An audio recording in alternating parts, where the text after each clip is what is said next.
Start. Now see, octet rule and duplet rule आपको बताया था लास्ट टाइम। तो ऑक्टेट क्या होता है? ऑक्टेट मीन्स 8, ऑक्टा मीन्स 8, ठीक है। So every element want to achieve the nearest noble gas configuration either by losing electron और बाय गेनिंग इलेक्ट्रॉन। दो तरीके हैं बेटा, ठीक है, या तो इलेक्ट्रॉन लूज करके बना सकता है या फिर इलेक्ट्रॉन गेन करके बना सकता है। क्लियर है बेटा कंसेप्ट? सो कैसे इलेक्ट्रॉन लूज और गेन करते हैं ये बात देखनी है आपको, सिवाय इन 4 एलिमेंट को छोड़ के, hydrogen, lithium, beryllium and boron. इनके नियरेस्ट कौन सी आ जाती है? Helium gas configuration. देखो पूरी पीरियोडिक टेबल आपके सामने ये रहती है, इसके अकॉर्डिंग बात करनी है आपको। तो हाइड्रोजन के नियरेस्ट ये आएगा क्योंकि एटॉमिक नंबर 1 है, फिर 2 आ गया, फिर 3, 4, 5, 6, 7, 8, 9, 10।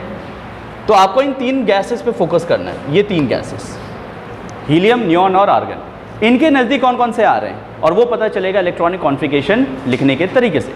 और यहीं से बेटा बनता है आयंस का कंसेप्ट कि आयंस कैसे बने और उन पे चार्ज क्यों होते हैं। वो जो स्टेबल आयंस मिलेंगे तो उन पे चार्ज भी स्टेबल होंगे, फिक्स होंगे। वो फिक्स चार्ज क्यों मिलेंगे आपको, तो उसका रीज़न समझिए बेटा। जैसे कि हम बोलते हैं नाइट्रोजन की बात करते हैं, तो नाइट्रोजन का एटॉमिक नंबर कितना होता है बेटा? 7। कॉन्फिगरेशन क्या होगी? 2, 5। अब हर एक इलेक्ट्रॉन को लूज और गेन करने के लिए एनर्जी रिक्वायर्ड होती है, आपको पता है। और ये एनर्जी कोई बाहर से सप्लाई नहीं करनी, ये एनर्जी कहाँ से मिलेगी? एटम के पास खुद की काइनेटिक एनर्जी यूज़ अप करनी है। तो हर कोई इंसान चाहता है कि हम जो आसानी से काम हो वो करें, तो ये भी वही चाहेंगे, जो आसानी से होगा वो करेंगे, ठीक है। तो बेटा चेक करो, इसके पास 3 इलेक्ट्रॉन लेना आसान है या फिर 5 इलेक्ट्रॉन गेन करना आसान है? 3 इलेक्ट्रॉन में कम एनर्जी लगेगी। दैट इज़ वाई ये क्या बनाता है? अब देखो पॉजिटिव है, प्लस हो रहा है, तो चार्ज क्या आता है? माइनस आता है। तो अब आउटरमोस्ट शेल की कॉन्फिगरेशन देखो क्या हो जाएगी। 5 इलेक्ट्रॉन पहले से थे, 3 और ऐड हो गए, तो कितने हो गया? 8। आउटरमोस्ट शेल में 8 आ गया, मतलब ऑक्टेट रूल फॉलो कर रहा है, ठीक है। उसी तरह से मैं कैल्शियम की बात करूं, कॉन्फिगरेशन क्या होगी? 2, 8, 8, 2, एटॉमिक नंबर 20। 20 तक एलिमेंट अच्छे से याद रहनी चाहिए आपको। अब इसके लिए क्या आसान है? 2 इलेक्ट्रॉन लूज करना या 6 इलेक्ट्रॉन गेन करना, ठीक है। तो ये क्या करेगा? 2 इलेक्ट्रॉन को लॉस अप करेगा, -2 इलेक्ट्रॉन। और जब ये ऐसा करेगा तो कैल्शियम पे चार्ज आ जाएगा 2 पॉजिटिव। कॉन्फिगरेशन क्या होगी? 288 हो गई। आया समझ में? देन अगर मैं बात करूं आपके फॉस्फोरस की नहीं करते हैं हम लोग, ऑक्सीजन की बात करते हैं, ठीक है। ऑक्सीजन एटॉमिक नंबर 8, कॉन्फिगरेशन 2, 6, ठीक है। क्या इजी है इसके लिए? 2 इलेक्ट्रॉन को गेन करना। 2 इलेक्ट्रॉन इसने क्या किया? गेन किया, +2 इलेक्ट्रॉन, O पे 2 नेगेटिव। और कॉन्फिगरेशन क्या हो जाएगी? 2, 8, ठीक है। फॉर एग्जाम्पल जैसे मैं बात करता हूँ आपके एल्यूमिनियम की, एटॉमिक नंबर 13, कॉन्फिगरेशन क्या होगी? 2, 8, 3। क्या इजी है बेटा इसके पास? 3 इलेक्ट्रॉन लूज करना आसान रहेगा 5 इलेक्ट्रॉन गेन करने से। तो ये क्या करेगा? 3 इलेक्ट्रॉन लूज करेगा और माइनस कर रहा है 3 इलेक्ट्रॉन, तो एल्यूमिनियम पे चार्ज क्या आ गया? पॉजिटिव, ठीक है। तो ये बनाएगा 2, 8, कॉन्फिगरेशन हो गई। अब एक चीज़ नोटिस कर रहे हो कि सबके पास में जो आउटरमोस्ट शेल की कॉन्फिगरेशंस हैं, जो आयंस की कॉन्फिगरेशन है, वो स्टेबल है। वो कोई ना कोई नोबल गैस कॉन्फिगरेशन अचीव हो रही है। जैसे कि 10, एटॉमिक नंबर 10 हो गया, 10वां नियॉन गैस कॉन्फिगरेशन अचीव की। 18 आर्गन गैस कॉन्फिगरेशन अचीव की। Neon Nobel gas configuration, that is neon, ये भी नियॉन बन गया। तो इलेक्ट्रॉन गेन या लूज करने के बाद में क्या बन रहे हैं? ये नोबल गैसेस बन रहे हैं और उसमें ज़्यादा स्टेबिलिटी पा रहे हैं। ऐसा क्यों कर रहे हैं? बिकॉज ये स्टेबल होना चाहते हैं, ठीक है। लेकिन कुछ एलिमेंट्स की बात करें, जैसे कि बोरॉन हो गया, बेरिलियम हो गया, लिथियम हो गया, ठीक है। अब इनकी कॉन्फिगरेशन की बात करें, बोरॉन का होता है 5, क्या करेगा? 2, 3 कॉन्फिगरेशन है, इसका होता है 4, 2, 2 और इसका होता है 3, तो 2, 1। ज़रा चेक कीजिए ये क्या करना पसंद करेंगे? ये 3 इलेक्ट्रॉन लूज करना पसंद करेंगे और 3 इलेक्ट्रॉन लूज करने के बाद में बोरॉन 3 पॉजिटिव आ गया, कॉन्फिगरेशन आ गई 2, ठीक। यहाँ बात करते हैं बेरिलियम के पास भी आउटरमोस्ट शेल में 2 इलेक्ट्रॉन है, 6 इलेक्ट्रॉन ले या 2 लूज करे, क्या इजी रहेगा? लूज करना। ये 2 इलेक्ट्रॉन लूज करेगा और क्या बना लेगा? बेरिलियम 2 पॉजिटिव, कॉन्फिगरेशन आ गई 2। यहाँ पर भी सेम सिचुएशन, 1 इलेक्ट्रॉन लूज करना पसंद करेगा और कॉन्फिगरेशन आ जाएगी लिथियम पॉजिटिव, तो क्या आ गई? 2। तो इन केसेस में बात कर रहे हो तो ये हीलियम गैस कॉन्फिगरेशन अचीव कर रहे हैं। जब आउटरमोस्ट शेल में 2 इलेक्ट्रॉन आ रहे हैं आफ्टर लूजिंग और gaining, such a configuration is called, such a rule is called as duplet rule. हालांकि है ऑक्टेट का एक पार्ट, लेकिन इसको डुप्लेट बोलेंगे हम लोग। क्यों? क्योंकि इनके आउटरमोस्ट शेल में क्या आ रहे हैं, 2 इलेक्ट्रॉन्स मिल रहे हैं। हीलियम गैस कॉन्फ़िगरेशन अचीव की इन्होंने, क्या किया, हीलियम गैस कॉन्फ़िगरेशन। आया समझ में? जबकि इनके आउटरमोस्ट शेल में 8-8 आ रहे थे सबके, तो ये ऑक्टेट रूल फॉलो कर रहे हैं। क्लियर हुआ? और ये भी आई थिंक समझ में आ गया आपको सिचुएशन क्या है, नोट डाउन। हाँ बोलो। हाइड्रोजन, बेटा चेक करते हैं हाइड्रोजन पे। हाइड्रोजन का आउटरमोस्ट शेल में 1 है, क्या करना पसंद करेगा ये? अगर ये लूज करता है, अगर ये लूज करता है तो 0 हो जाएगा, और 0 हो गया तो H पॉजिटिव को कहते हैं प्रोटॉन। तो प्रोटॉन अकेला तो एग्जिस्ट नहीं करेगा भाई, न्यूट्रल चार्ज भी तो होना चाहिए बैलेंस करने के लिए उसको। ठीक है, तो ये क्या करेगा, एक इलेक्ट्रॉन गेन करना पसंद करेगा ताकि ये H नेगेटिव बन जाए और कॉन्फ़िगरेशन आ जाएगी 2। H नेगेटिव को कहते हैं हम हाइड्राइड, याद है? तो आपने एक चीज़ नोटिस की, नाइट्रोजन पे 3 नेगेटिव चार्ज, कैल्शियम पे 2 पॉजिटिव चार्ज बोलते थे, होता था। ये इनके स्टेबल चार्जेस है। ऑक्सीजन पे 2 नेगेटिव है, ऑक्साइड कहा जाता था। एल्यूमिनियम पे 3 पॉजिटिव है, एल्यूमिनियम कहते थे हम इसको। H पे नेगेटिव है, हाइड्राइड कहते थे। लिथियम पे पॉजिटिव, बेरिलियम पे 2 पॉजिटिव। ये सारे चार्जेस वही तो बन रहे हैं जो आपने याद किए कैटाइंस एनाइंस में। Is it clear? क्यों बन रहे हैं उसका रीजन समझ में अब आएगा तुम्हें। आया समझ में? Note down this fast. Now see the ions. What are ions? Ions are the charged species. The charged species are called as ions. ठीक है? Charged species formed by, किससे बनते हैं? हाँ जी, किससे बनेंगे सोचो? या तो इलेक्ट्रॉन के लॉस होने से या फिर इलेक्ट्रॉन के गेन हो। अच्छा एक और चीज़, हम जो भी कंसेप्ट बात करते हैं सिर्फ इलेक्ट्रॉन पे बात करते हैं, प्रोटॉन पे बात नहीं करते। उसका रीज़न क्या है समझना। ये कोई एटम है मान लीजिए, ठीक है? अंदर कौन रहेगा? प्रोटॉन न्यूट्रॉन्स रहते हैं। बाहर कौन घूम रहे होंगे? इलेक्ट्रॉन। तो अगर तुम्हें कुछ निकालना है या डालना है तो कहाँ डालोगे? किसको करो? बाहर की तरफ ही कर सकते हो ना। मैं अगर तुम्हें मारता भी तो तुम्हें स्किन पे लगेगा, हड्डियाँ थोड़ी मार उठा रहा हूँ बाहर डाल रहा हूँ, ऐसा थोड़ी होता है, नहीं होता ना। तो अल्टीमेटली गोल यही है कि आप जब भी कुछ बात कर रहे हो या तो इस इलेक्ट्रॉन को बाहर निकाल सकते हो या फिर कोई बाहर का इलेक्ट्रॉन इसमें डाल सकते हो। इस पर काम नहीं पहुँचे, क्यों? क्योंकि अंदर तक जाने में बहुत ज़्यादा आपको स्पेस लगेगा। सीधी सी बात है, दीवार के अंदर बुलेट डाल दो 3, एक बाहर की तरफ, एक अंदर की तरफ और एक अंदर की तरफ, तुम कौन सा आसानी से निकाल रहे हो? बाहर वाला। क्यों? क्योंकि अंदर बहुत ज़्यादा फ्रिक्शन महसूस होगा आपको, बहुत ज़्यादा डिफिकल्टी से वो निकलेगा, क्योंकि बहुत स्ट्रॉन्ग फोर्सेस के द्वारा वो जुड़ गए अंदर। तो वही सेम सिचुएशन है, हम जो भी बात करते हैं इलेक्ट्रॉन पे ही बात करेंगे, प्रोटॉन पे नहीं, ना कि न्यूट्रॉन पे। इनको भी निकाला जाता है, ऐसी बात नहीं है, बाय द न्यूक्लियर फिशंस, जो अभी है नहीं आते। Got it? तो जो कंसेप्ट हैं वो सबके, एक एटम के अंदर प्रोटॉन का नंबर सेम रहेगा, न्यूट्रॉन का नंबर सेम रहेगा, जो चेंजेस आएंगे वो सिर्फ और सिर्फ इलेक्ट्रॉन के साथ आएंगे, ये बात याद रखना। So charge species form by loss और gain of electrons of an atom is called as ions. अब ये आयंस को दो में कैटेगराइज करते हैं। फर्स्ट इज कैटायन, पहला आ जाता है कैटायन, दूसरा आ जाता है अनाइन। तो कैटाइंस क्या होते हैं? Cations are positively charge species, positively charged species formed by, किससे बनते हैं बेटा? Formed by loss of electron या लूजिंग ऑफ इलेक्ट्रॉन, जो भी है। फॉर एग्जाम्पल मेरे पास कोई भी एक एलिमेंट है x या m, इसमें से मैंने एक इलेक्ट्रॉन निकाला तो इस पर चार्ज क्या आ गया बेटा? +1। 1 प्लस लिखो, +1 लिखो, एक ही बात है।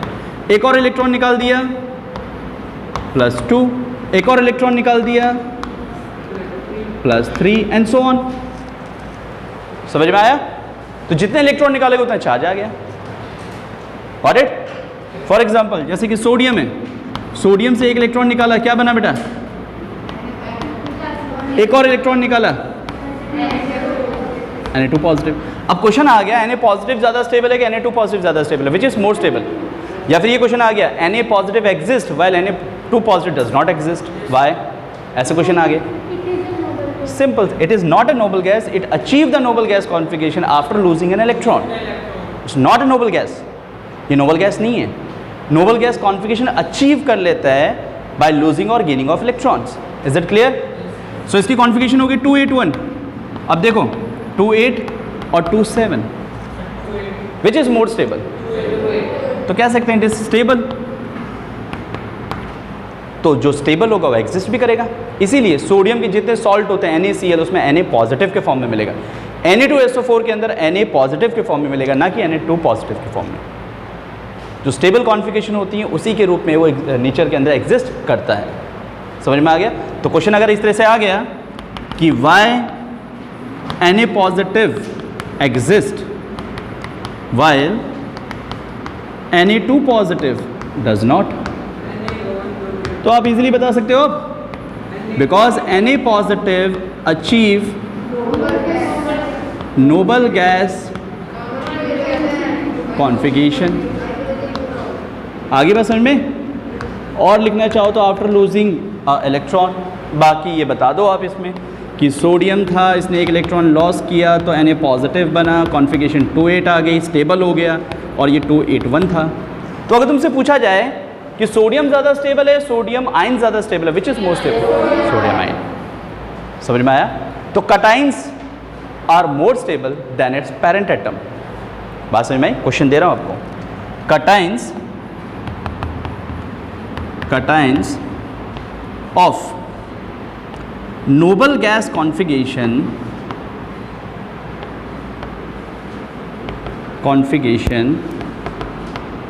आर मोर स्टेबल देन, यह क्वेश्चन नहीं, इसको पॉइंट ही समझ लो, than its parent atom. Parent atom क्या हो गया बेटा? जिससे वो मिलकर, ये आयन है तो उसके पापा जी ये इससे बना तो इसका पेरेंट हो गया ना। अब मैग्नीशियम से तो बना नहीं है, तो पेरेंट एटम उस कटाइन या अनाइन का वो होगा जिससे वो मिलके बना है। फॉर एग्जांपल जैसे कि मैग्नीशियम 2 पॉजिटिव का पेरेंट एटम कौन होगा? मैग्नीशियम। तो magnesium 2 positive is more stable. Why? Because they achieve the noble gas configuration. और दूसरा रूल ये भी कह सकते हो कि ये ऑक्टेट रूल फॉलो कर रहा है, इसका आउटरमोस्ट शेल कंप्लीट है, that is why they are more stable. दो रीज़न बोल सकते हैं, एक तो आप ये हो गया कि नोबल गैस कॉन्फ़िगरेशन अचीव कर लेते हैं इसलिए ज़्यादा स्टेबल होते हैं, और दूसरा पॉइंट ये डाल सकते हो कि after losing electron if cation achieve 8 electron in its outer shell, it will more stable.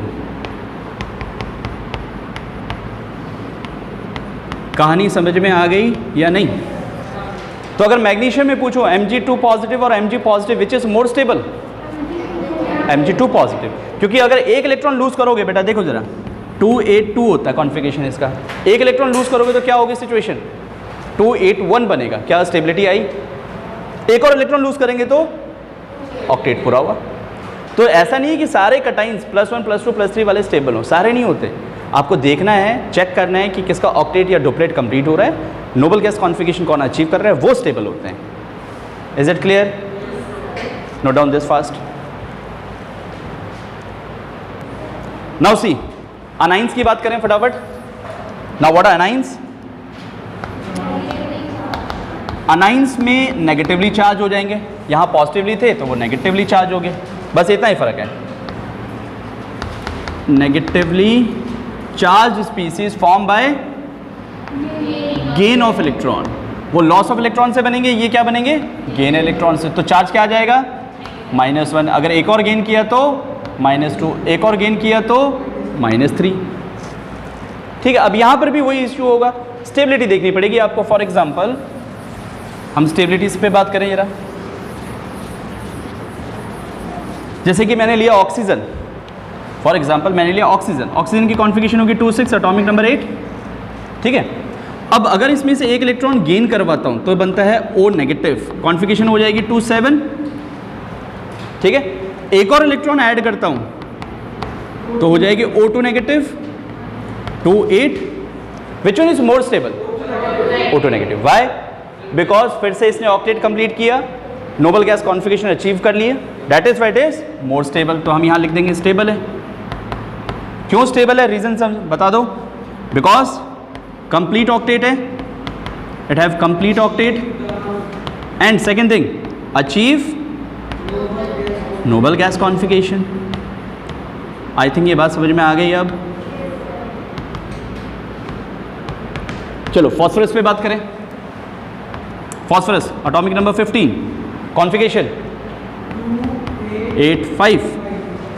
देखते हैं इस पे, एक इलेक्ट्रॉन ऐड करवाएं तो P-1 हो गया, कॉन्फिगरेशन क्या हो जाएगी 2,8,6, आउटरमोस्ट शेल में ऐड हो रहा है। एक और इलेक्ट्रॉन ऐड करवाएं, फॉस्फोरस 2 नेगेटिव, कॉन्फिगरेशन हो जाएगी 2,8,7। एक और इलेक्ट्रॉन ऐड करवाएं, फॉस्फोरस 3 नेगेटिव हो जाएगा, कॉन्फिगरेशन 2,8,8। P-1, P-2, P-3 और P सबसे ज़्यादा स्टेबल कौन है? P-3 स्टेबल हुआ। क्यों हुआ? क्योंकि ऑक्टेट कंप्लीट हो गया। Second thing, noble gas configuration achieve कर ली इसने, that is why it is become more stable. So we can say anions जो होते हैं they are form by the loss of electron, anions are more stable than its parent atom. Anions भी stable होते हैं अपने parent atom से, कह सकते हैं ये बात। ऑफ स्टेबल कॉन्फिगरेशंस, तो एक स्टेटमेंट लिख सकते हैं, अनाइंस जो होते हैं आर स्टेबल फ्रॉम इट्स, अब अनाइंस कौन से? पेरेंट एटम, ठीक है। लेकिन ये याद रखना, अनाइंस ऑफ, यहां पे लिखेंगे anions of complete octet, complete octet are more stable, ठीक है। सिर्फ कंप्लीट ऑक्टेट वाले सारे अनाइन स्टेबल नहीं होंगे, ये अनाइन स्टेबल नहीं है, ये अनाइन स्टेबल नहीं है, बट ये स्टेबल है। इसीलिए फॉस्फोरस के जो भी कंपाउंड मिलेंगे आपको उसमें फॉस्फोरस -3 के चार्ज में स्टेबलाइज दिखाई देगा आपको। Is it clear now? Same like cations, note down this. हो गया? नाउ सी, तो आयंस की ऊपर अब बात आती है, दैट इज वैलेंसी, और हमारे पास क्वेश्चंस आ जाते हैं, right the electronic configuration of ions. तो इन दो पे कैसे कमांड करनी है वो समझिए आप। देखिए बेटा, valency of ion, valency of ions, भाई वैलेंसी ऑफ न्यूट्रल एटम की तो बात कर ली है हमने कि क्या होती है, ठीक है, वो डिपेंड होता है वैलेंस इलेक्ट्रॉन के थ्रू। नाउ आयंस की valency is the charge on the ions, the valency is the charge on the ions. For example मैंने कहा सोडियम पॉजिटिव की वैलेंसी क्या है, what is the valency of sodium positive? 1, क्योंकि 1 charge है। +1 -1 नहीं होता, simple 1, you can write +1 -1, but valency कभी भी पॉजिटिव नेगेटिव नहीं होती, रिमेंबर। देन क्लोरीन -1 लिख सकते हो, कोई इशू नहीं उसमें। Then magnesium +2, aluminium +3। अब एग्जाम में आपको ऐसे मिलेगा बेटा, तो आपको आयन बनाना है और उसके बाद उसकी वैलेंसी डिटेक्ट करनी है। तो आयन कैसे पता चलेगा आपको?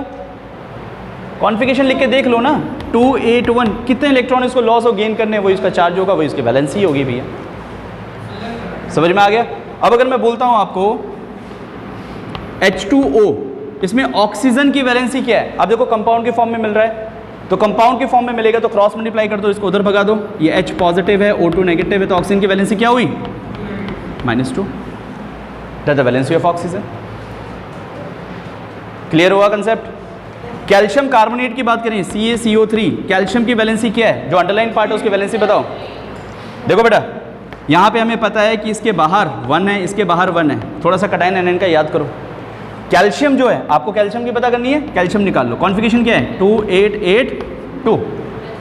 देखो जरा क्या करना, ये पसंद करेगा, 2 इलेक्ट्रॉन लॉस करेगा ना, तो कंप्लीट इस ऑक्टेट, या फिर 6 इलेक्ट्रॉन लाए कहीं से, ज़्यादा मुश्किल इसलिए 6 इलेक्ट्रॉन लाना है, 2 इलेक्ट्रॉन लॉस करना आसान है, तो ये 2 इलेक्ट्रॉन लॉस करेगा और क्या बनाएगा?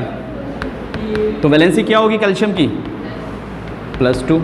This is the valency of ions. Molecules के फॉर्म में जब बात होती है तो सिंगल एटम पे बात नहीं करते, हम वैलेंसी की बात करते हैं, और वो उस पर चार्ज होता है, वो उस पर चार्ज होता है। The charge on the species is the valency.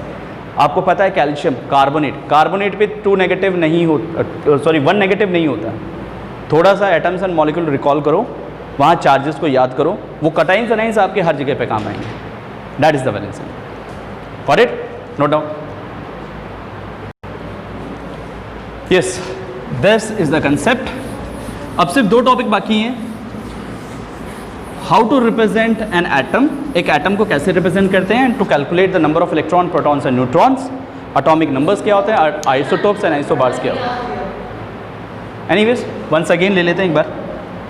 Although मैंने काफ़ी कुछ आपको 3rd चैप्टर में करवाया है, बट स्टिल ठीक है. दैट इज रिप्रेजेंटेशन या calculating number of electrons, protons and neutrons. ठीक है. देखो बेटा, एक एटम जो होता है ना, उसको x से रिप्रेजेंट कर दो. एटम इज x, तो नीचे की तरफ होता है इसका एटॉमिक नंबर. ठीक है. और ऊपर की तरफ होता है इसका एटॉमिक मास, और वी कैन से मास नंबर. कई बार इसको मास नंबर भी कह देते हैं आप लोग, मास नंबर. चाहे ये कैसे भी लिखा हो, चाहे ये ऐसा लिखा हो, दैट इज एटॉमिक नंबर, और यहाँ पे लिखा हो एटॉमिक मास, या फिर ऐसे लिखा हो एटॉमिक नंबर, एटॉमिक मास. समझ में आ गया? तो किसी भी फॉर्मेट में हो सकता है. ऊपर लिखा है that is the mass number और एटॉमिक मास, नीचे जो लिखा है दैट इज. अब एक चीज यहां पे समझना, न्यूक्लियॉन्स किसे कहते हैं? न्यूक्लियॉन्स. What are nucleons? पूछा जाता है. Nucleons is that is number of protons plus number of neutron. ठीक है. प्रोटॉन और न्यूट्रॉन को इकट्ठा कहा जाता है न्यूक्लियॉन्स. क्यों? क्योंकि न्यूक्लियस में रहते हैं. न्यूक्लियस में जो चीज़ पाई जाती है वी कॉल्ड एज न्यूक्लियॉन्स. और न्यूक्लियस में कौन चीज़ पाई जाती है? प्रोटॉन पाया जाता है और न्यूट्रॉन पाया जाता है. अच्छा, न्यूक्लियस पे चार्ज क्या होगा? पॉजिटिव, क्योंकि ये तो न्यूट्रल है. इसके कारण कोई चार्ज नहीं आएगा. चार्ज किसके कारण आया? प्रोटॉन के कारण आया. ठीक है. Is it clear? So number of proton plus number of neutrons combinely called as nucleons, as it is present in nucleus. Clear हुआ? अब 3 रूल बताता हूं. Atomic number is always equal to number of protons. कभी मत बोलना number of electrons, क्योंकि electron तो कम ज़्यादा होते रहते हैं, प्रोटॉन्स से पता चलेगा सब कुछ. Then number of protons is always equals to number of electrons, and atomic mass is number of protons plus number of neutrons. ये चीज़ें लागू होती हैं फॉर न्यूट्रल एटम. किसके लिए? For neutral atom. किसी भी न्यूट्रल एटम के लिए निकालना है तो. अच्छा, एक और चीज़, एटॉमिक नंबर को हम लोग कई बार Z से रिप्रेजेंट करते हैं. ये थोड़ा सा ध्यान रखना. एटॉमिक मास को हम लोग A से रिप्रेजेंट करते हैं कई बार. ठीक है. तो ये रिप्रेजेंटेशन थोड़ा सा ध्यान रखो. Atomic number is always represented by Z, atomic number is always represented by Z, atomic mass is represented by A और M, जो भी आप यूज़ करो. लेकिन for any charge species, for charge species, अगर चार्ज स्पीसीज की बात करें, चाहे वो अनाइन हो चाहे वो कटाइन हो, उसके लिए बात करें, तो atomic number is always equals to number of protons होगा. इसमें कोई चेंज नहीं. एटॉमिक मास में भी कोई चेंज नहीं, that is number of protons plus neutrons. जो चेंज आएगा वो सिर्फ आता है किसमें? नंबर ऑफ इलेक्ट्रॉन्स में. तो नंबर ऑफ इलेक्ट्रॉन्स आपको चेक करना पड़ेगा. नंबर ऑफ इलेक्ट्रॉन्स अगर कैलकुलेट करने हैं तो हमें एटॉमिक मास, या ऐसे बोलेंगे number of proton plus minus x, plus minus x. अब ये एक्स क्या है ये चीज़ बताते हैं आपको. तो सिर्फ एक रूल थोड़ा सा डिफरेंट हुआ है. ये here x is the charge, the charge of ion. ठीक है. आयन का चार्ज है. पॉजिटिव है तो नेगेटिव लगा दो, नेगेटिव है तो पॉजिटिव लगा दो. चलो इसको मैं थोड़ा और एलिब्रेट करता हूँ. नंबर ऑफ इलेक्ट्रॉन निकालना है, किसके लिए? फॉर कटाइन, किसी कटाइन के लिए निकालना है। तो नंबर ऑफ प्रोटॉन क्या हो जाएगा? माइनस क्या करें? x। और अगर यही चीज नंबर ऑफ इलेक्ट्रॉन निकालना है मेरे को फॉर अनाइन, तो प्रोटॉन प्लस x। एक बार वेरीफाई कर लें कहीं सिंबल्स में गड़बड़ ना हो। जैसे कि सपोज करो कैल्शियम 2 पॉजिटिव के लिए निकालना है, तो नंबर ऑफ प्रोटॉन्स चेक करते हैं। एटॉमिक नंबर 20 है इसका, ठीक है। तो प्रोटॉन कितने हो गए? 20। इलेक्ट्रॉन कितने हो गए? 20 प्लस है तो माइनस कर दें 18। यही किया यहाँ पर फॉर कटाइन, फॉर अनाइन। परफेक्ट, ठीक है। न्यूट्रॉन की बात देखो, न्यूट्रॉन तब पता चलेगा जब एटॉमिक मास पता हो। एटॉमिक मास के बगैर तुम न्यूट्रॉन नहीं निकाल सकते। अगर मैं कहता हूँ उसका एटॉमिक मास है 41, तो न्यूट्रॉन का नंबर बदल गया ना, नंबर बदल गया ना। तो एटॉमिक नंबर के बगैर चेक नहीं कर सकते इस बात को। Is it clear? यहां से अगर तुम्हें नंबर ऑफ न्यूट्रॉन्स निकालने हैं, ऑल्दो इसी को थोड़ा रीअरेंज कर रहा हूं, नंबर ऑफ न्यूट्रॉन्स निकालने हैं सपोज करो, तो क्या करें? इससे इसको माइनस कर दें। भाई ये निकालना है, ये पता है, ये पता है, तो इसमें से इसको माइनस कर दो। Atomic mass minus number of protons. कर सकते हैं या नहीं? तो मतलब लास्ट वाला रूल तो रूल नहीं है, दरअसल सिर्फ लिख दिया है, इसी को ऊपर वाले को रीअरेंज किया है बस। Is it clear? अब क्वेश्चन देखते हैं किस तरह से आते हैं। लिख लो उसको फटाफट। आता है, बहुत अच्छी बात है। Let's focus whole class. देखो इसने दिया कोई एलिमेंट x जिसके पास प्रोटॉन 9 है, तो एटॉमिक नंबर भी 9 होगा। Proton is always equals to atomic number, ये बात हमेशा फिक्स्ड है, इसमें कोई चेंजेस नहीं। तो फर्स्ट का आंसर आ गया। कितना है एटॉमिक नंबर? 9, ठीक है। सेकंड बात करते हैं mass number. Proton plus neutron कर दें। चलो मैं इसको इससे कर देता हूँ। That is proton plus neutron कितने हो गए? प्रोटॉन इज 9, न्यूट्रॉन इज 10, तो how much? 19। Atomic mass is 19। Clear? Then electronic configuration. Electronic configuration हमेशा किसको देख के लिखना है? या तो प्रोटॉन को देख के लिखो या एटॉमिक मास को देखो। इसको देख के लिखेंगे? कभी नहीं। Electronic configuration is always given by number of electrons. नाम में ही बेटा इलेक्ट्रॉनिक है, अगर वो चार्ज हुआ तो। समझ में आई? तो यहां पर नंबर ऑफ इलेक्ट्रॉन्स कितने हैं जरा ये चेक कर लो। 9 है, 9 है। अब इसके थ्रू कॉन्फ़िगरेशन लिखो, तो क्या कॉन्फ़िगरेशन बनेगी? तो ऑलवेज रिटर्न, मैं लिख भी देता हूं इसको, according to number of electrons. हमेशा नंबर ऑफ इलेक्ट्रॉन के अकॉर्डिंग लिखना है electronic configurations. Is it clear? तो कितने हैं बेटा इसमें? 2 और 7, 9 थे ना, तो 2 7 हो गए। वैलेंस इलेक्ट्रॉन कितने हैं? एक बार कॉन्फ़िगरेशन लिख दिया तो सारी picture clear. What is the valence electron? 7। देख लो। अब वैलेंसी निकाल देते हैं। वैलेंसी के लिए क्या रूल थे? 3 रूल बताए थे आपको। अगर 1 2 3 4 वैलेंस इलेक्ट्रॉन तो सेम है, 4 से ज़्यादा हो गया तो 8 से माइनस कर देंगे। तो 8 से माइनस करना पड़ेगा क्योंकि 4 से ज़्यादा हो गया, तो 8 माइनस 7 दैट इज 1। ठीक है। देन मेटल और नॉन मेटल, अब उसके लिए आपको एलिमेंट चेक करना पड़ेगा कि एलिमेंट कौन है। एटॉमिक नंबर 9 होता है फ्लोरीन का, तो फ्लोरीन इज अ गैस और what? Fluorine is a gas, तो it's a non metal. It's a non metal. Is it clear?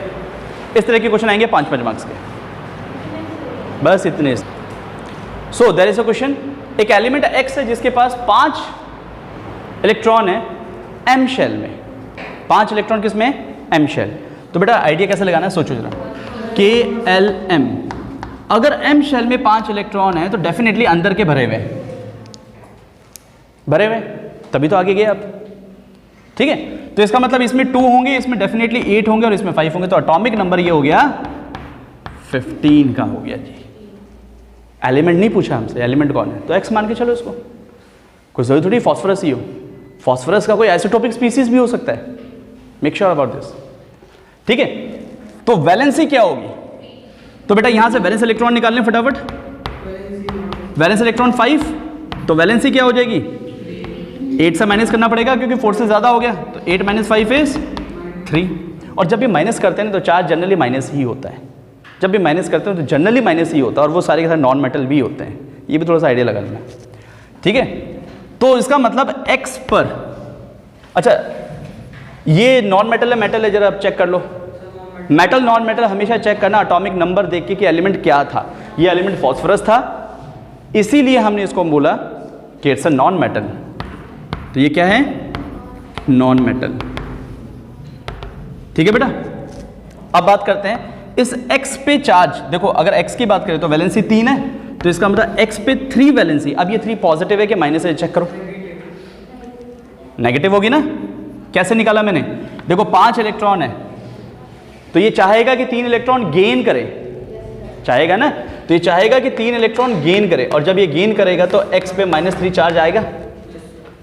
अगर ये चार्ज नहीं पता तो फॉर्मूला नहीं बना पाओगे, सीधी सी बात। तो अब इसका आ गया -3 चार्ज, तो इसका ऑक्साइड बनाना है बेटा। ऑक्साइड पे क्या चार्ज होता है, O2 नेगेटिव, तो बेटा फॉर्मूला बन गया। What is the formula, X2O3। समझ में आई बात। अब X का सोडियम के साथ बात करनी है, एक सेकेंड। अच्छा यहां पर ये प्लस रहेगा, फॉस्फोरस जो होता है ना वो अलग अलग वेरिएबल वैलेंसी शो कर रहा है, तो थोड़ा सा ध्यान रखना, ठीक है। तो यहां पर अगर बात करें इसका सोडियम के साथ, सोडियम की बात करें तो ये अगर एक बार माने हम 3, तो सोडियम क्या है बेटा, पॉजिटिव है, तो इसको नेगेटिव होना पड़ेगा। तो फॉर्मूला क्या बनेगा, पहले पॉजिटिव सोडियम के साथ लिखना है तो Na पॉजिटिव और x -3, उल्टा लिखना पड़ेगा, पहले कटाइन फिर अनाइन, क्रॉस मल्टीप्लाई करो Na3x। सिर्फ ये फॉस्फोरस के साथ और सल्फर के साथ नॉन मेटल्स जो होंगे ना उनके साथ plus minus, they have variable valencies. एक वेरिएबल वैलेंसी का कंसेप्ट आता है, सिर्फ नॉन मेटल पे लागू होता है, मेटल्स पे लागू नहीं होता। फॉस्फोरस याद रखना, सल्फर याद रखना, फॉस्फोरस और सल्फर के पास क्या होते हैं, प्लस माइनस दोनों तरह के चार्ज होते हैं। अगर 3 वैलेंसी तो +3 भी बनाएगा, -3 भी बनाएगा, तो वहाँ थोड़ा सा ध्यान रखेंगे हम। आया समझ में, कर पाए। एक और क्वेश्चन दो ऐसा ही। एक एलिमेंट X है, एलिमेंट X है which has 2 electron in its K shell, ठीक है, 2 इलेक्ट्रॉन इट्स K शेल। तो पूछा गया है right it's formula of its oxide. इसका ऑक्साइड का फॉर्मूला क्या है, सबसे पहले बात करें K शेल है, K शेल में 2 है, तो इसका मतलब X जो है वो ये, इसकी कॉन्फ़िगरेशन आ गई। वैलेंसी क्या होगी, अच्छा वैलेंसी इलेक्ट्रॉन कितने हैं, 2, valency very good 0।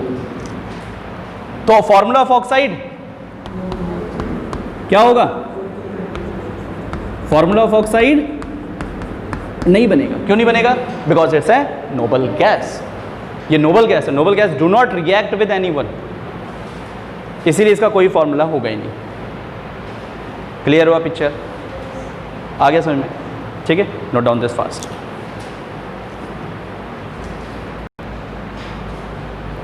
Now isotopes.